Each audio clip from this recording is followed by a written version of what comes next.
Good evening, ladies and gentlemen. My name is BrightOps, and I wanted to play Monster Camp again, so here we are.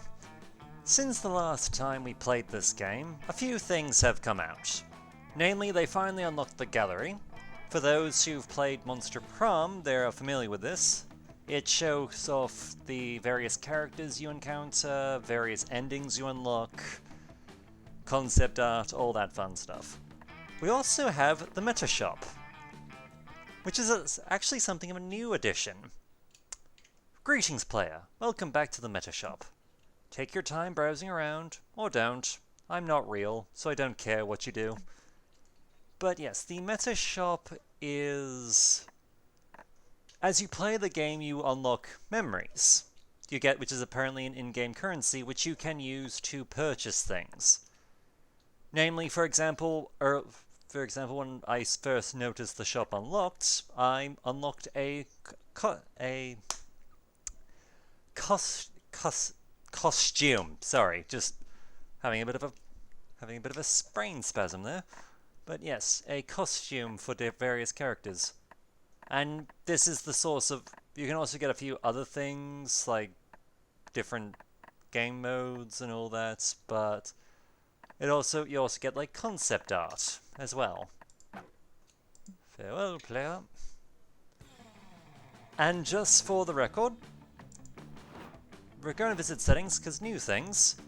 I've turned on streamer mode, which will replace the credit song with one that is safe to stream. I'm not entirely sure what that is, because this will be a first time doing it. We also have instinct mode, which will hide the success-fail feedback from events, making it a true narrative experience. So going forward into this game, I won't know if the choice I made was a success or failure until we see it play out. We'll also be showing off something new as well. We'll make it a short game for things. Camp Spooky, the stage of some of our dearest summers. Back then we were young and unafraid. With school far away, everything seemed possible as the sun embraced us on our way to camp. Summer has that distinct power, doesn't it? You live for the days, while the nights inebriate you with possibilities. It's like life could take a turn at every corner, and for us it did. We have something else that's recently come out. Alternative player characters. So instead of Fire Girl, we've got Demon Boy. I think that's a boy. We also have Mummy Man instead of Oz, instead of Vicky, the Frankenstein. We've got... I'm not entirely sure who this is, or what she is, but she seems stormy. And in exchange for our zombie, we've got this, the Happy Jellyfish. Personally, I'm going to give Demon Boy a shot. Apparently he's called Sawyer. But in our case, we'll go with BrightOps.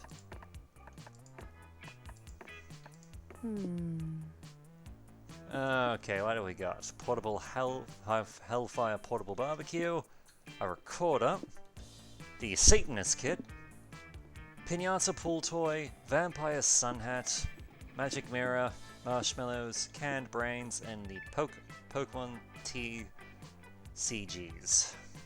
Pokemon's trading card game. Well, we'll bring the barbecue.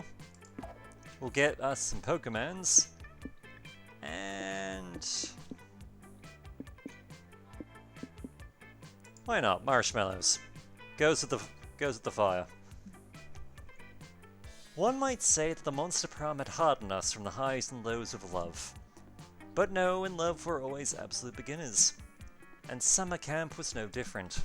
No one talked about it, but the idea of a summer love loomed over our heads. Close to last day of camp, there was a meteor shower happening just 3 weeks away.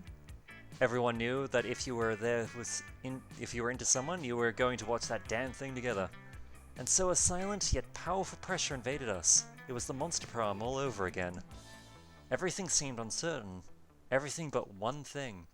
Whoever we were asking on a meteor shower date, it was probably going to be one one of the 6 coolest people on that bus. Joy Johnson Jemha? 23, a badass witch who wanted to chill a bit after saving the world countless times. Avira Mishira, 22, a hot-headed adventurer possessed by a curse who had turned out to be the most annoying roommate ever. Calculesta Hewlett Picard, version 1.1, a library computer who had become a sentient robot ready to experience life to its fullest. Delilah Aquino, 20, a buff blue demon and warmonger who had set her sights on conquering summer next. Damien LeVay, 21, a fearless demon with a taste for destruction and a love of fire. And Milo Belladonna, 23, a Death Reaper doubling as an internet influencer and who is profoundly in love with life and all its earthly pleasures. The bus trip was long and all the summer could be shaped by the first step well taken. And so it was clear. It all came down to breaking the ice and causing a good impression with the right person. Let's see. Oh. Sorry, for some reason I saw that and I just thought, oh, is this now showing off who these were related to or something? But no, it's just the character I'm using. Which of these articles would you most want to read? Very illegal things to do while in international waters? How to headbutt a very big rock? Secret tricks to win at rock, paper, scissors? Common mistakes when performing your first fertility ritual? 5 facts about sequoias? And my deep, complex feelings about Camembert. What would I read?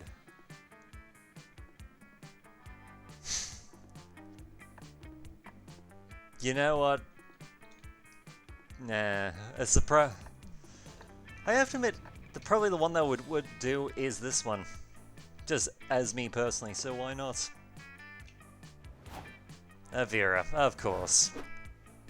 I love that article. It's taught me so many cheat codes to the classic game. How do you cheat at rock, paper, scissors? It's like one of the easiest games of chance in the world.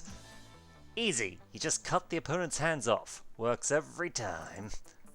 What about me? My hands aren't attached to arms. Your strategy is totally debunked. Shit! You're right. Bright Ops, we've been had. It's okay though. We've got all summer to find a different way to beat Hex at their own game. We'll strategize once we get to camp. We only had 3 weeks left to woo our crushes and conquer their hearts. But as I already said, we were young and unafraid, and we were ready to start.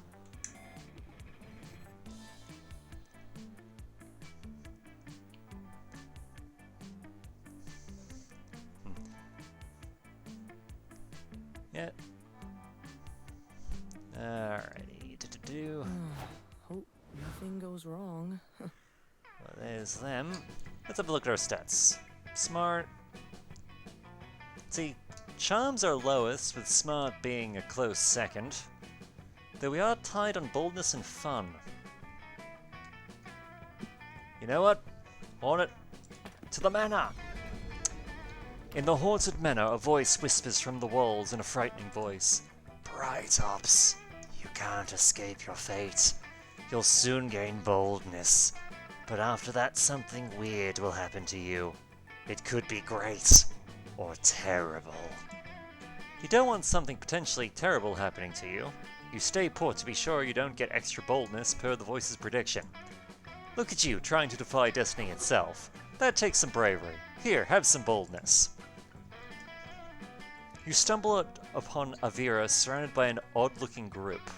An orc with a lute strung across his back, an elf with his bow, a haggard dwarven cleric, and some other cliches. Also odd is that Avira is repeatedly hitting herself in the head. It takes you a moment to realize that she's calling for Hex to come out. What's up, loser? There you are! Where did you disappear to? Sorry, I was in your ribcage, seeing if I could use it to cut strips of crepe paper into confetti, and then I got lost in your kidneys. Okay, whatever. Look, I gathered this group of valiant heroes, each with their own skill set, quirky personality, and dark backstory. Cool. Why? Oh. What do you mean, why? You asked me to. You said to organize a party. Honestly, I've never liked you more than I did in that moment. Adventure awaits.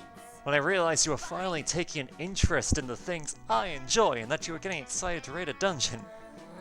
Raid a dungeon? No. Vera, when I said party, I meant party. Like with pizza and confetti and music and drinks and games. Curses. Can't you just have normal fun without needing to go into dark maze-like dungeons and kill monsters?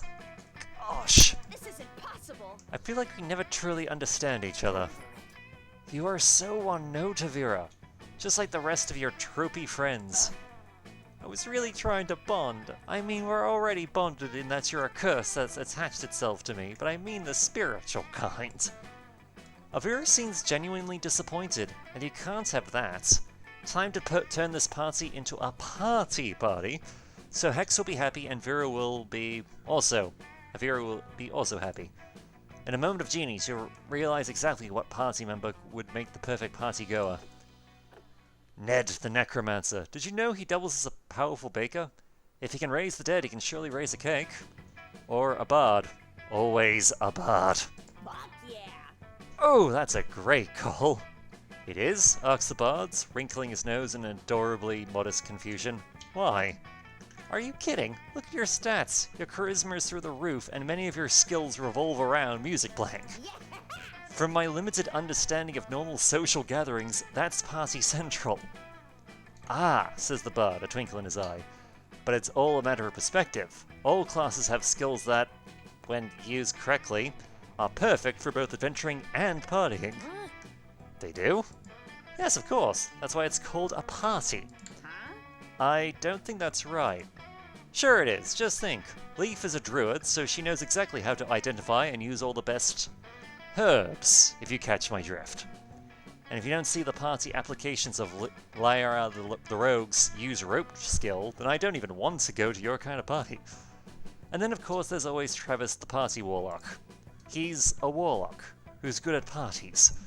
Huh, who would have guessed? Unbelievable. Wow, I never realized how much crossover there really is between adventuring parties and celebratory event parties.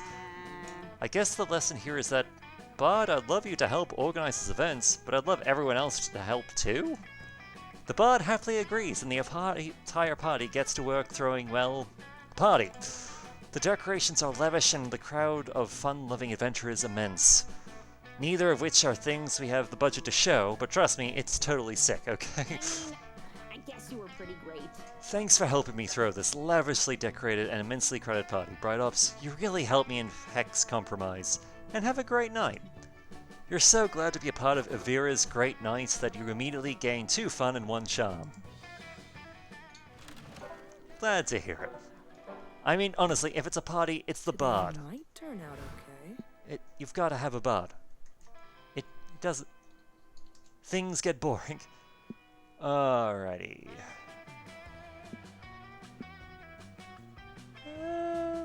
A bit of creativity, why not?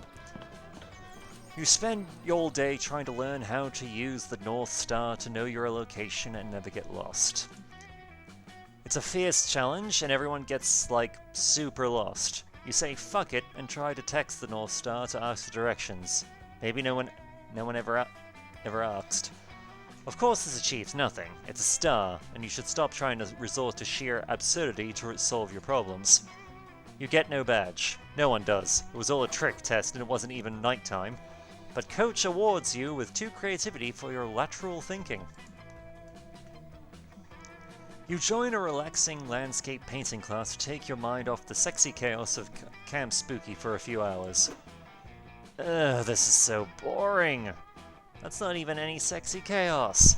Why did you curse me to attend this stupid painting class anyway? Because I wanted to take a painting class and I physically can't go anywhere without you. Can I at least kill one of the other monsters in the painting class? Don't embarrass me, Avira. This better not turn out like the cooking class. But I'm not getting any experience. Sure you are. You're getting the experience of contemplating a relaxing landscape and then trying to paint it. Trying and failing? I can't believe Counselor Zombie Boss Bob Ross won't let me use my knives as paintbrushes. It's not about whether you succeed or fail, girl. It's about having fun looking at trees and shit. Well, I hope you're having enough fun for both of us, and then some, because I'm having negative fun.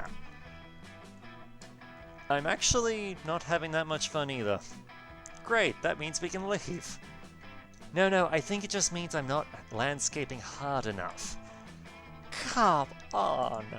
But how can I landscape harder than I'm landscaping right now? I'm already landscaping as hard as I can. If you spend much more time in this landscape class, then we'll both be part of the landscape. Because I'm going to die of boredom and then they'll have to bury me here. And you were worried you weren't going to have to solve any stupid conflicts today. Help Hex make their landscape more interesting, so they and Avira are both engaged. This landscape has no emotional meaning for either of you. Try painting a landscape you're both attached to. Avira's eternal organs. Or the problem with your landscape is that it's lacking in hot dogs. You should increase its hot dogness by 500%.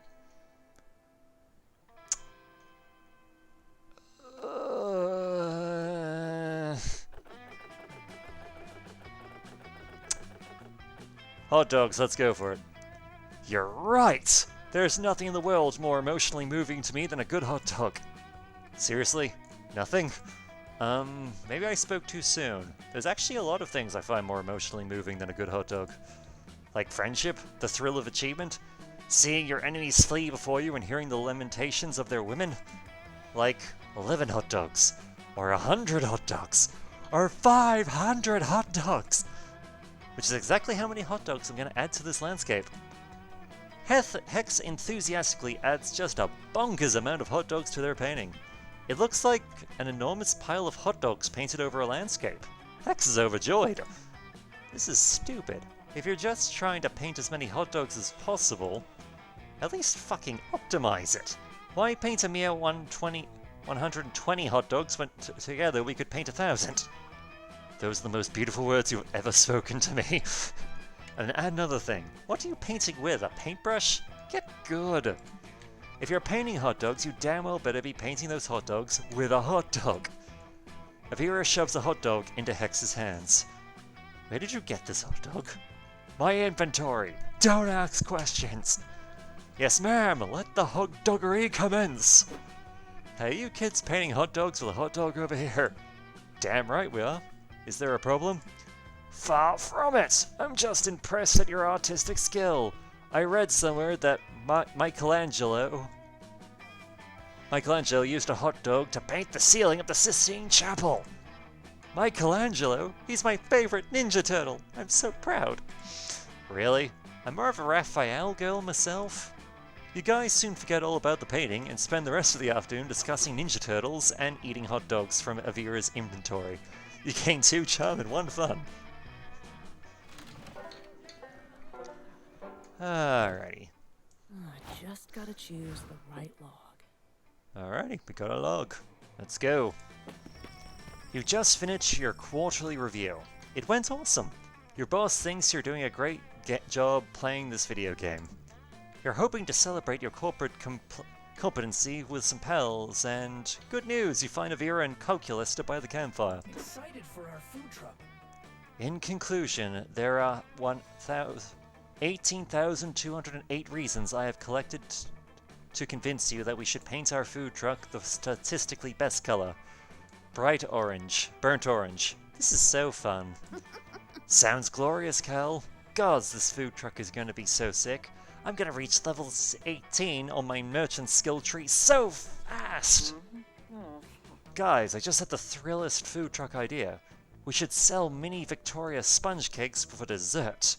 They were the technical challenge recipe for the GBBO Season 5 finale. So dope! Whoa, Hex watches the Great British Bake Off? That's your favorite show. You give them the secret GBBO handshake that all true cakeheads know. Nice! It's sick you like GBBO Bright Ops. I honestly love reality TV in general. I'm watching the best thing right now. Have you guys seen 90 Day Adoption? I have not seen it. I am aware that the show exists, but I have been unable to watch it due to my current parental control browser settings. Yeah, I haven't seen it either. Reality TV bores the shit out of me. They always edit out the really good violence. Holy shit, you guys aren't watching 90 Day Adoption? It's the ultimate reality show, and now I'm going to tell you everything about it. You can't stop me. So basically, the show is like The Bachelor, but for orphans. So each season, there's a new set of parents, and they adopt 6 orphans and choose which one they want to keep. Here for it. But the crazy part is, the parents have never met each other face to face. They fell in love and got married while only communicating through walkie-talkies. And if the parents don't complete enough intimacy challenges, they have to let their exes raise the children for a day. Needless to say, the drama is absolutely the best part. Error 404.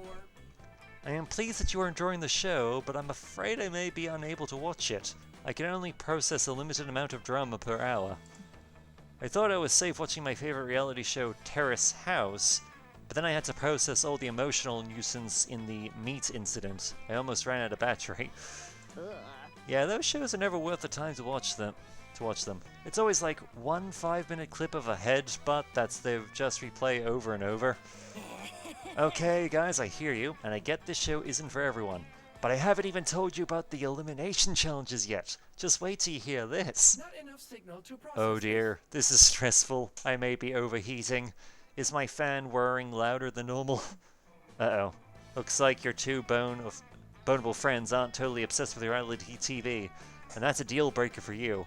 Quick, bring up a show you know they'll love. What about Undercover Final Boss? It's got brutal violence, and there's tons of drama when the boss finally reveals their glowing red weak point. Or have you guys seen the Turing Test? Are you human enough? It's family friendly, drama free, and teaches you a lot about human social cues. I'm not gonna lie, I would probably try and watch both of one of these shows just out of curiosity, but since we're trying for Avira, Undercover Final Boss! Fuck yeah. That sounds awesome! I love any content related to final boss fights, final boss strategies, or even final boss flavor text. Oh my god, Avira, that's so good and you would love it! Honestly, it's so crazy that you haven't seen it yet because it's like made for you. Let's watch it. You whip out your phone, briefly thank God that you kept your Disney Plus subscription, and pull up an episode of Undercover Final Boss. Welcome back to another episode of Undercover Final Boss. This time we'll be following Flaming Lizard King Bowser as he goes undercover in the Koopa Kingdom. Holy shit, Bowser's on this show? Fuck, that's a huge get.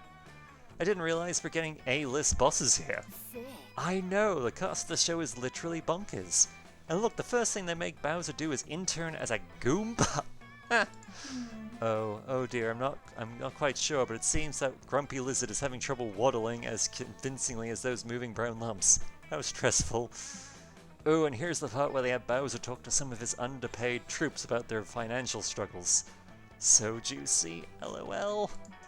One employee shares with Bowser that he's working 4 jobs so he can take his daughter to Disneyland. Bowser finds this hilarious and openly laughs at his employee's poverty. Now you feel less bad about all those times you made Bowser fall into the pool of lava when playing Mario Bros.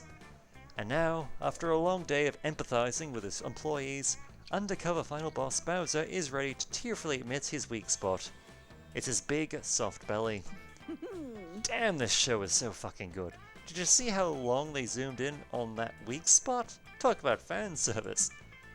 Yes, girl, I'm so glad you like it. And don't worry, there are 18 more seasons of this. What did you think, Calculesta? Processing error, overwhelming class inequality, reset needed for emotional detection features. Calculus' error protocol programs kick in, so he leaves to go find the nearest charging outlet. Hey Brightus, wanna watch another episode? The show, it was your idea and it turned out to be pretty fucking cool, so if you want to... You binge watch the entire first season of Undercover Final Boss on your phone, and Avira is cuddled up to you the whole time. You discover that Avira's shampoo smells like leather, that Hex strongly emits the scent of string cheese. You're equally turned on from both smells. Nice. And now let's try the flask game. That weekend you feel like getting wasted, so you go and visit none other than John. Hola! You know, when I started making magical drinks, I never thought people would actually come to drink them. But hey, who am I to judge? So let's get to it. Alright, let's see what we can get.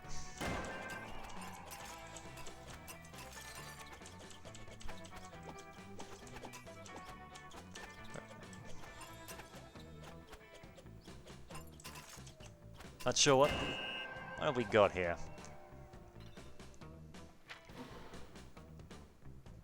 Loyalty Lemonade.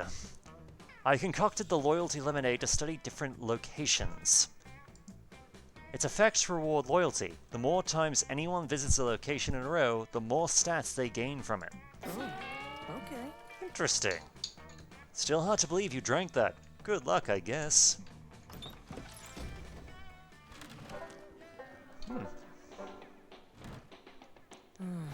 Hope nothing goes wrong.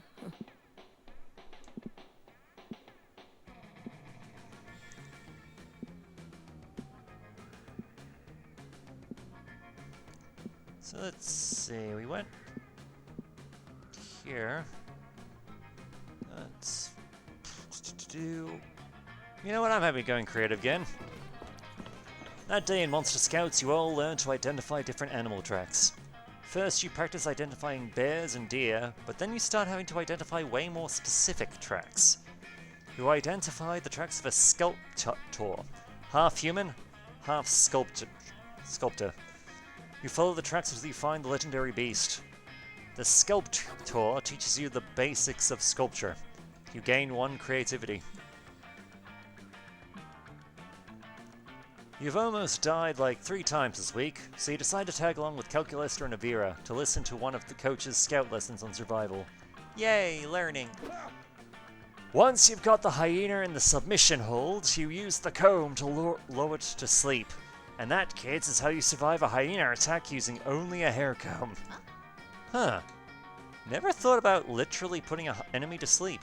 I always thought that was just an emphasis for murdering them. Good to know. I agree, friend Avira. Personally, I do not own a hair comb, because I do not possess hair facilities, but I still found the lesson quite informative. Did somebody say pizza? Yeah, we've all learned a ton, whatevers. Hey coach, can we talk scout cookies now? I'm starting to get a real case of the munchies over here. Ah yes, I know you kids have been working real hard on your cookie selling badge. Let's check in on our sales numbers. I'll consult my trusty, reliable cliplord. You're not getting a bad Well, scouts, our cookie sales have been slightly horrible. It seems that our entire troop has sold 1 box of cookies. Total. Oh dear. Oh gosh. Oh dear, that is far below historical average sales. Tens as a troop of our size. Coach, does this mean that you are no longer proud of us? Monster Scouts. What? Of course not. I am always proud of you scouts. Hey, it's not over yet. You kids are smart. You'll figure out some way to get these cookies selling. I believe in you. I am happy. Wow, I have been sufficiently motivated by Coach's positive attitude, and now I wish to sell the maximum possible amount of scout cookies. Friends, will you assist me? I'm in. It's a good test of our abilities. If we're ever going to run a successful food truck together, we better be able to sell a few cookies, right? Nice. Whoa, you guys. Creative genius moment. Remember the other day when we were talking about potential mascots for a food truck? What if we got a cookie mascot to help sales? Oh, yeah. All the coolest food brands have mascots. Cheetos has Chester Cheetah. M&M's has the horny green M&M. Yoplait has Yogano, the evil yogurt demon. Excited for our What a helpful suggestion. I am reviewing my memory logs from our brainstorming session last week. It seems that our best mascot idea was Foodie, the food truck ghost. A mascot would be pretty kick-ass, but I don't think Foodie is a good fit for Scout Cookies. Any other ideas for a mascot? Sadly, I do not have any other ideas. I attempted to search the internet for the keyword mascot, but 97% of the images results were classified as pornographic. Psst, don't look at me, I already have had one good idea today. That's way more helpful than I usually am. Give me a cookie. Looks like your friends are out of ideas. Luckily, you know the perfect way to get inspiration for a kick-ass cookie mascot. Let's see, tons of wild mascots live in the woods around camp. If you catch one, you can tame it and train it to be the perfect mascot. Or the most recognizable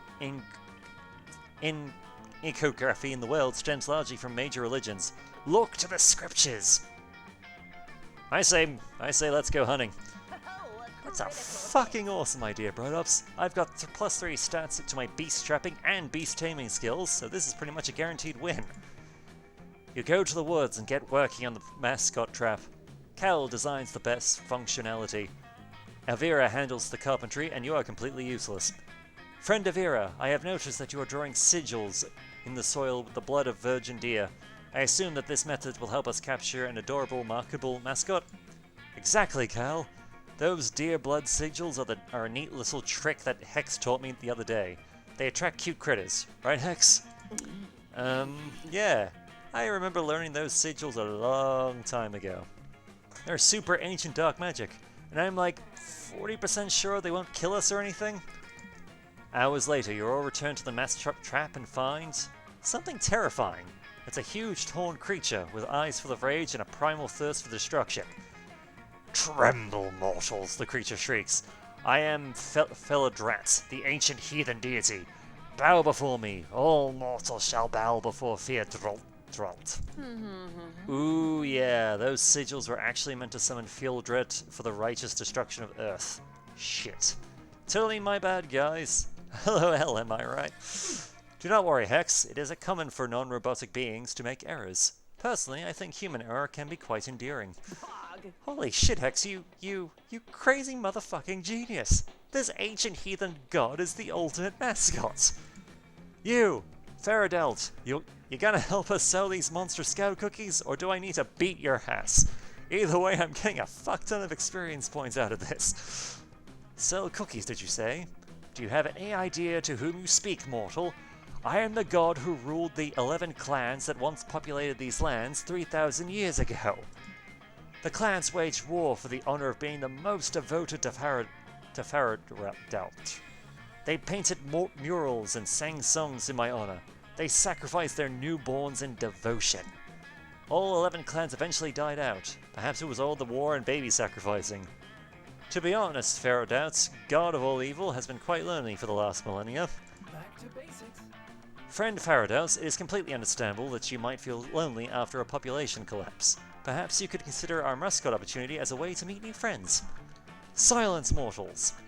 After thinking about it, Faradelt has decided to consent to the strange duties of a mascot.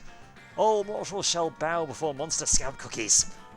Best mascot ever! Faradelt officially becomes the mascot for Monster Scout cookies. They use their primal evil powers to mind control the youths. Cookie sales increased by a whooping 12%. Your friends are impressed with your marketing skills, and Faradelt now considers you their most loyal follower. Faradelt rewards your devotion with fun and boldness. Woo! Oh, hey. Alright, let's try this again. I just wanted to see what actually happens if we try this again. Because they're apparently meant to be getting rewarded for this. That day in Monster Scouts, you make each other friendship bracelets. Except the Monster Scout leader pairs you randomly with your friendship bracelet recipients. I guess so Larry the Lich doesn't feel left out for having no friends. You get paired with Larry. Surprisingly though, he's a great conversationalist, and he makes you a super heartfelt bracelet that imbues you with true creativity when you wear it. Larry sure is nice. Maybe there will come a day when he's cool enough to be your friend, or at least a romanceable summer fling option. But today is not that day. The counselors had the poor judgment to leave you alone with Damien, Milo, Avira, Hex, and a whole bunch of macaroni. Milo's using the macaroni for its intended purpose, painting a selfie while Hex is eating it raw. Damien is trying to kill it, and Avira is looking up its stats online. Macaroni? That won't help you at all in a bear attack. What the fuck? Hey, it's me, Coach. That's right, campers, it is I, your delightful and overbearing tiger coach, here to teach you yet another lesson about bear avoidance.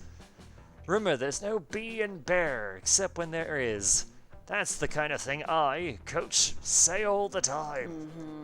Alright, Coach, let's get this over with. What's today's bear lesson? You just got flodged. Haha, I fooled you. It was me, Counselor Flodge, this whole time. Well, really? Even when you said it is I, your delightful and overbearing tiger coach? Especially then. I am never more myself than when I'm in disguise. Unbelievable! Your camouflage skills are out of this world, Counselor Flodge. I have so much to learn from you about the subtle arts. When it comes to subtlety, Avira, you have a lot to learn from a basket of hand grenades. Basket of hand grenades? Where? I'm going to a gift exchange later, and I want to bring something that represents my personality. Camouflage. You kids are getting a little far from the point. Probably because I camouflage it so effectively. And what exactly is the point, then? The point is that everything Coach has told you about bears is a load of horsehooey. You shouldn't be afraid of bears. You should be learning from them. As I'm sure you know, bears are the only animals more skilled than chameleons in the art of camouflage. Stealth mode. One of you could be a bear right now, and the rest of us wouldn't even know. You wouldn't even know. In fact, one of you is. That's right. I secretly replaced one of you with a bear while no one was looking to teach you a valuable lesson about the art of disguise. I have a thing, so...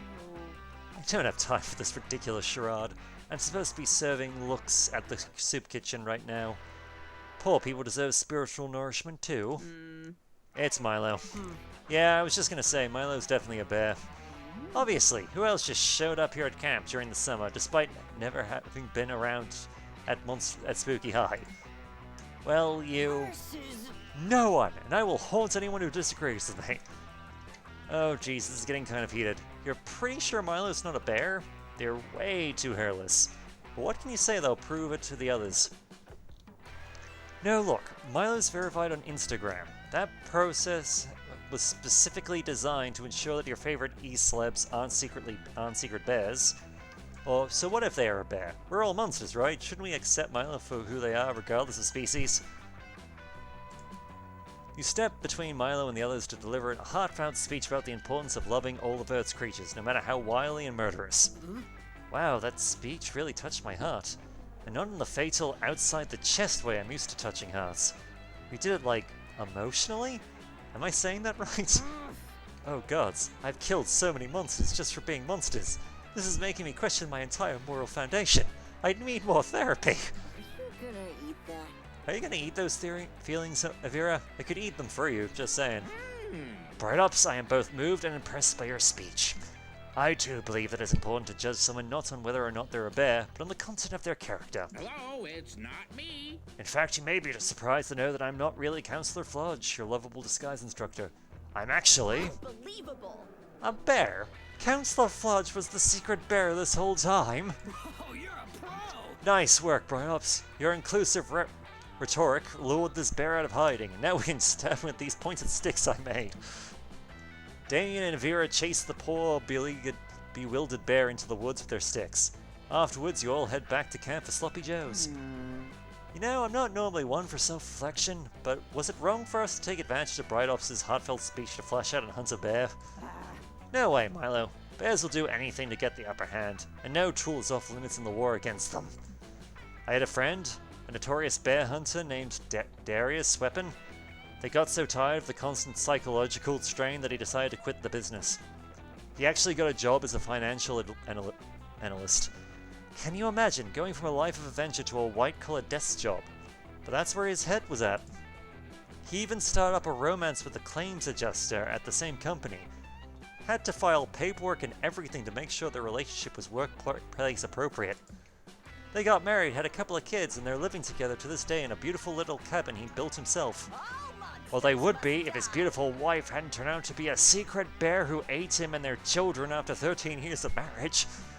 That's right, that bear embedded itself in a Wall Street insurance company in the claims department, just in case an ex-bear hunter ever retired and decided to work there. Wow, I guess I've got a lot to learn about being a vengeful piece of shit. Did anyone else see where that bear went? When life closes one door, I think the bear you should really be searching for, Damien, is the one inside your heart. Nobody knows what that means, but they're all really pleased for you for catching that crafty bear. You gain +2 stats in one charm. You can't trust bears. You really can't. I just gotta choose the right log. Alrighty. Later, you're craving a healthy dose of attention from you're craving a healthy dose of attention from your peers when you spot Delilah and Avira by the campfire. So once I ripped his biceps off, he pretty much knew I'd won, but he still agreed when I asked him to get in a quick makeout before I delivered the mortal blow. So awesome. here for Oh my god, Delilah, you boss blue babe, you are so bad. Looks like Delilah, Avira, and Hex are conducting one of their classic girl talk sessions. You butt in as usual. You can join our girl talk if you want, Bright Ups, but you better be conversing at the top of your game. Today we're discussing the ultimate girl talk subject, crushes. Avira, you drew the short bone in the rabbit's spine. You're first. Who's your secret crush? The rules of girl talk dictate that you have to tell us, or at least give us hints. Whoa, is Avira about to admit that she has an emotion? And that emotion is romantic in nature? And she feels that towards another person and not a battle axe? Come on, you guys, do you really have to say it? Well, if I have to admit it, I've always had a secret crush on that centaur mini-boss that lives right outside the woods.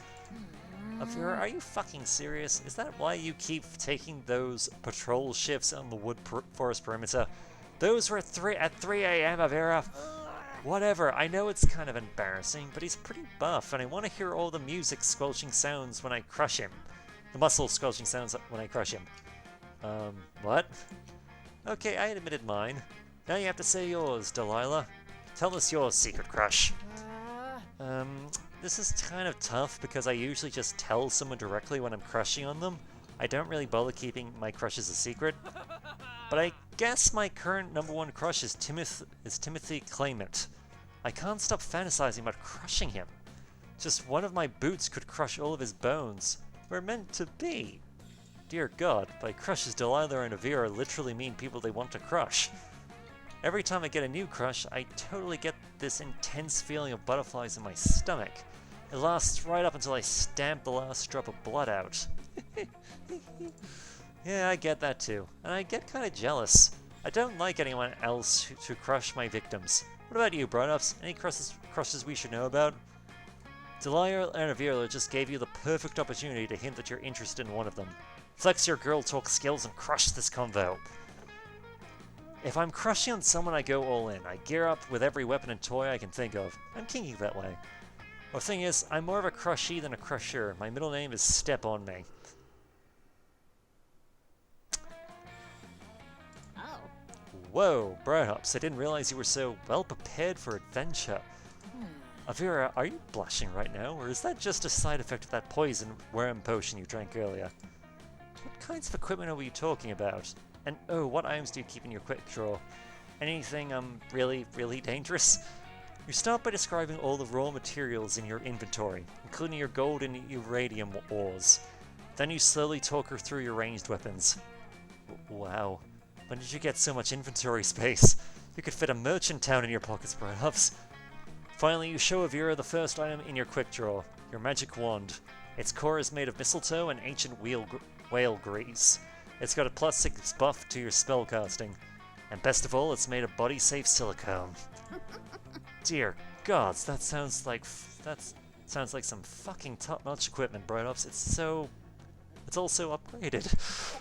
Yeah, sounds like you've got the gear worthy of a warrior. Hey, do you find that your equipment ever comes in handy for boning? It happens to me all the time. But Delilah, come on, it's not like any of us were thinking about the lewd uses of that wand. Like, for example, how good it would feel if you used it with some climbing rope. Anyway, we should change the subject. You all finish up the girl talk by debating which of Timothy Clement's bones would be the most fun to crush. Delilah takes off afterwards, but Avira grabs you by the sleeve. Bright-Ups, I was kind of impressed with some of that inventory stuff you were talking about back there. Guess you're not as bad at the girl talk as I thought you were. Do you want to be my Maybe we could support? battle sometime and see who crushes who?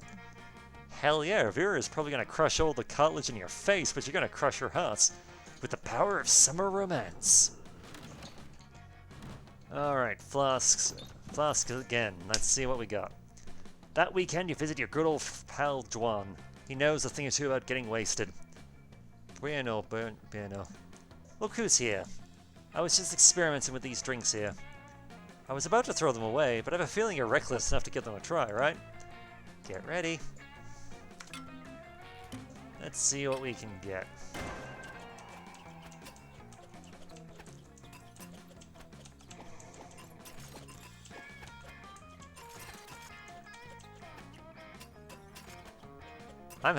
No.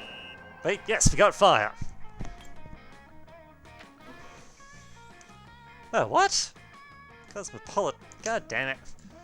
The Cosmopolitan received its name because it disrupts the very core of the cosmos. Thanks to it, any stat effect is now doubled for you, for better or for worse. Oh, okay. Still hard to believe you drank that. Good luck, I guess.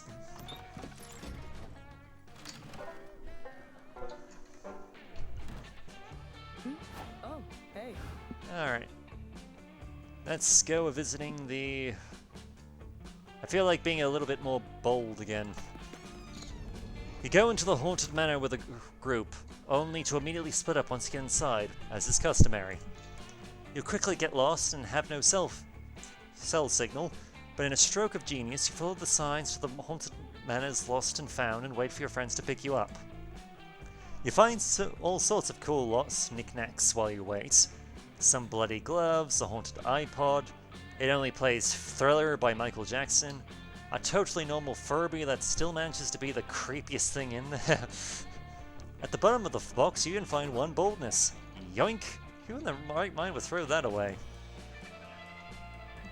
You're wandering the Haunted Manor, trying to see where your spookiest and most cursed sex toy has disappeared to. It tends to do that, because cursed, when you hear screaming. Girls' night! Alright, my Spanish battle galleons, get ready for the ultimate in summer camp experiences. A girls' night sleepover. Can you handle it? My bag of holding, or my slumber gear, says hell yeah. Hell yeah. I have some self-care spells to get this truant. I'm talking cucumber face mask that will give you completely different skin. Literally, it seals people's skins. Girls' night on. The name's Actually I'm here too, and I'm an non-binary curse. That's fine. Milo told me that gender is a meaningless social construct and I stopped listening because it was too many long words. But I think it means you're fine. So then, what makes this the ultimate summer camp experience? It's not a girls' night if it's not just girls, so it's just night? Is night really the ultimate camp experience? I definitely don't want to exclude Hex, but Avira has a point. Night does tend to happen at least once a day. Let's see! A mere obstacle! All this means is that when we excel at girls' nighting, it will be even more impressive. Awesome. How are we going to do that? What separates a girls' night from just a regular night? The emotional intimacy, obviously. And I know no better way to generate emotional intimacy than beating the shit out of our collective enemies. That'd be ridiculous. We do that every day. To make it a girls' night, we should really beat the ever-loving shit out of our friends. Guys, stop being absurd. A true girls' night is about teaming up with your buddies to stop the hostile takeover of the world. Best episode ever. Trying to sway your apathetic classmates, having emotional resident character arcs, the support of the audience, inherited names based on personality archetypes. Oh man, I miss Faith and Hope. Perfect, we can show them how much you miss them, by beating the shit out of them. No? Literally none of those are girls' night activities. Are you the only person who's seen a rom-con? Time to set these ladies, plus a non-binary curse, on track to success. Try on cute pajamas, they're like battle armor for your emotions, or this is the perfect to build some lore. Play a game of Never Have I Ever. Pajamas and... cute pajamas. Has to be cute pajamas. Cute pajamas? No thanks, I only sleep in my old clothing. How am I supposed to be here to save the world if I'm contributing to fast fashion consumer culture? So Huh, you thinking zero clothing is zero waste? I sleep in the nude. Not because of that, just because it's the ultimate power move. That way if someone tries to kill me in my sleep, they're gonna have to see my butt first. And why would I wear emotional armor when I can just wear actual armor, which is exactly what I wear to sleep? Plus the whole point of this was that I felt excluded by it being a girls' night. And guess what, Jerchrome, I do not wear clothes ever, so why would I wear them to sleep? Oh, good point. Perhaps why are you so bent on excluding Hex? You say that just because Hex hasn't worn pajamas doesn't mean they can't start now. You tell Joy she can go thrifting, and you'll get some intimidating PJs for the other two. Why are you giving us such a hard sell on this? Are you some kind of pajama salesperson or something? Go on, Avira. Burn! No, she might really be onto something. Joy, do some recon. Well, according to his LinkedIn profile, Bright Ops is a spooky high student. camp spooky attendee, and part-time pajama salesperson. Ugh, you're the real curse here. I can't believe you turned something as wholesome as a girls' night. Not that we've ever known the true meaning of that now. Not that we'll ever know the true meaning of that now, into an opportunity to profit off your friends. This is like when Hope got caught up selling beauty potions and kept trying to get us to have parties to sell them to us and get us to sell them under her. Move on. Why are you in a pajama multi-level marketing scheme? I thought Delilah was the demon in the room. Not again. You keep telling people. Pajama-rama is not a pyramid scheme. It's a reverse funnel monetary networking opportunity. You make 10 figures working from home on Pajama-rama, or at least you're told you will soon, but today that MAM has cost you 4 fun and 2 charm from the missed sales opportunity. I just wanted to see them in cute pajamas. Today might turn out Is that so wrong? Is it? Alright. Boldness again. That day in the Haunted Manor, you find a bunch of ghosts playing craps. You're terrible at gambling, but that's never stopped you before. You face off against the craps champion, slam all your chips down on the table and cry out, "I bet my immortal soul." Everyone gasps. And then someone says, "Dude, chill, we're just like playing to have fun. Nobody's even betting real money." Oh, you're not used to such low-stakes betting around camp. Honestly, it's a relief. You bet 2 boldness against the champion instead, and you win. You spent the last few hours teaming up with Avira on a side quest. You've covered in blood, exhausted, and 2 HP points away from death. But if you can find just 1 more lost chicken and return it to the village farmer, you'll get 20 rupees, bitch. You spot that last chicken hanging out on the farmer's roof. You hop up there, catch that rooster, and dunk that bird down into the chicken pen. Side quest complete. Here for it. Dang, that was some Sotana feat. That was like Sotana featuring Robbie Thompson levels of smooth. Pretty sick cock wrangling, Bright-Ups. Shut up! Heck, don't say that word. They're chickens, okay? Or call them cockaroos if you want to use accurate in-game terminology. Hex is right though, that was awesome, Bright-Ups. I can tell you took my advice about leveling up your agility. It's paying off. I really like when you spend time together. Ugh. It's such a shame that you're off meta now. Off meta, that's weird. You're fully aware that you're a PC in a video game, so you thought that you were very meta. You ask Avira what she means. Oh well, the truth is I'm not really into casual relationships. I exclusively do hardcore competitive long-term dating. When I date somebody, I give it my all. Get good! So obviously, if you're a competitive dater, you have to read all the patch notes. It's crucial info for optimizing my partner selection. I can't fuck up my kiss-date ratio. And this is sort of awkward, but have you looked at the buffs and nerfs in the latest patch? Some of your stats were reworked. Listen, I'm just gonna say it, Bright-Ups, they nerfed you super bad, and now dating you is totally off meta. Strategically, you're a D-tier partner. Don't feel too bad, Bright-Ups. Maybe some filthy casuals will date you as a joke. You pull up the latest patch notes on your phone and scroll through some pro forums. Avira is totally right. Dating you is as off-meta as using a Master Ball and a Zubat. First off, since romantic picnics are on the rise this summer, partners who are allergic to bees, or just super scared of them, have been nerfed. You're both. Also, 2 new maps just got added, Food Truck and Trendy Instagram Donut Shop. They're both way too small for your special move to be effective.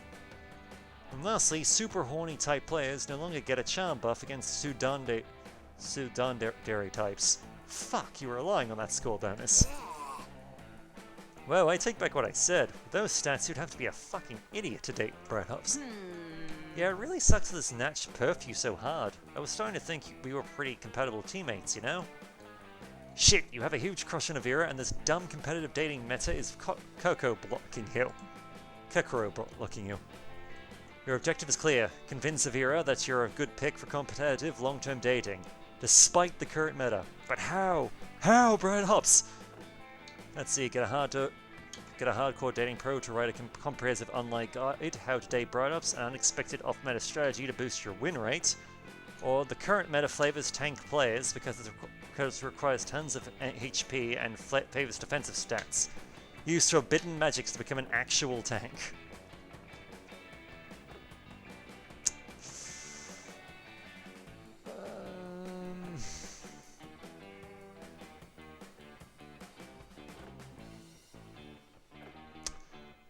As someone who's played a lot of MMOs, namely World of Warcraft, I'm aware of the whole meta thing, but I don't really look into it at all. So, I do like tanking though. Yeah, you should definitely just become a tank. Makes total sense. After all, the Coven turned you into 2 helicopters a while ago. Being a tank can't be that bad. You beg Joy to help turn yourself into a tank. She reluctantly agrees just to test her abilities. And damn, you become an actual tank. You're lethal, baby. Oh my god, Sprite Ops, is that you? I had no idea you could turn into a tank. That's fucking badass. And now that you've changed your class from horny weakling to tank, I should recalculate our competitive dating compatibility. Let me look at the meta on our pairing. Reverie, what are you talking about? Bright Ops has always had a huge gun for a face. I'm like 90% sure. Power up. Whoa, tanks are OP as hell. Look at all that HP. You're basically guaranteed to live longer, which is so important for long-term dating strategy. The current dating meta is all about the late game. Getting old together, watching sunsets in rocking chairs, carefully planning sexual encounters for safety, that kind of stuff. Oh, it looks like tanks have insanely high defensive stats. That makes them super resilient to the emotional commitments of the relationship. When tanks take emotional damage, they're really efficient at learning from it, growing even stronger and becoming more understanding of their partner. And there's some really popular mecha anime lately, so people are pretty thirsty for tanks right now. The fan art is intense, right, Bright Ops? See, you're a literal tank, since you're a literal tank, you're incapable of speech, but Avir is flirting with you, so who cares? Do you want to be my support? I never thought I'd say this, but I just can kind of see myself dating Bright Ops in his tank form, just for the stat boost. War Machines don't turn me on or anything. I mean, it's an unexpected pairing for sure, but the competitive dating scene is known for crazy drama, huge upsets, and wild twists. I've seen like 3 reality shows about it. Bright Ops, I don't want to be weird, but do you mind if I climb inside you and play around with your main turret? After a few days, the spell wears off and you turn back to your normal self, but you manage to convince Avira that you retain some of your tank stats. You also retained a metal hull, an exhaust source pipe, strange memories of war, and 6 fun. Good job, I guess. Alright. Oh, hey. Let's see how this plans out. Oh, hey. You finally gather the courage and ask your beloved to watch the meteor shower with you. Wait, you want to be my summer fling? Plot twist. Gotta pass. I've already cursed by Hex. Who needs to add the curse of dating someone who kinda sucks? Ugh, you're the I'm real cursed curse enough here. as it is. Bye, loser. Bye. Game over. Ah, the sharp pain of rejection. It hurts, but 55 years from now, this has turned into a silly story you tell your grandchildren. They don't say a thing, of course, because they're fictional. They're not real. You never had grandchildren. You remained alone all this time since you lost your shot at summer love. You're alone. You'll die alone. And you'll spend your days telling stories about summer camp to some imaginary grandchildren. Yikes.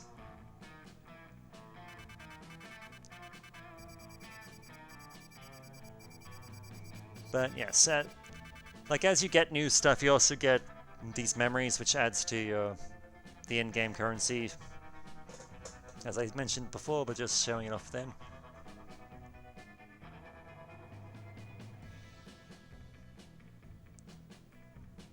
Oh. Yeah, I have to admit, I played this a little bit in my own time just before, and it sort of froze up in this ending screen then too. I think it's done it again. So I guess we're not going to see what the actual stream-friendly theme song is. But, oh well. This is Monster Prom. My name is not Monster Prom. Monster Prom 2 Monster Camp. My name is Bright Ops. I look forward to hearing from you. Take care.